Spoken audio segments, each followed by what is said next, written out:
السلام علیکم ورحمۃ اللہ وبرکاتہ۔ حدیث نمبر 1290 صحیح بخاری۔ جب حضرت عمر رضی اللہ تعالیٰ عنہ کو زخمی کیا گیا تو صہیب رضی اللہ تعالیٰ عنہ یہ کہتے ہوئے آئے، ہائے میرے بھائی۔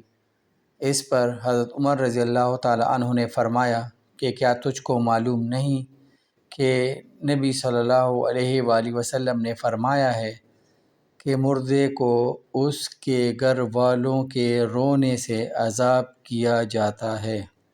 یہ حدیث اس بات کی طرف نشاندہی کرتا ہے کہ جب کوئی فوت ہو جاتا ہے اور ان کے رشتہ دار جو اپنے آپ کو پیٹتے رہتے ہیں اور نوحہ کرتے ہیں کہ ہائے میرے بھائی، ہائے میرے بہن، اس طرح ہائے میرے شوہر، اس طرح کی یہ رونا اور چیخنا چلانا کرتے ہیں، تو یہ اسلام میں اس کا کوئی وہ ہے نہیں، وجود نہیں ہے۔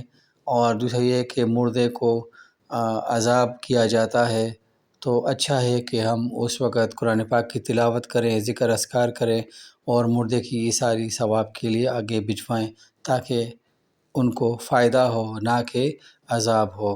اللہ تعالیٰ سے دعا ہے کہ وہ ہمیں اس حدیث پر عمل کرنے کی توفیق عطا فرمائے۔ آمین ثم آمین۔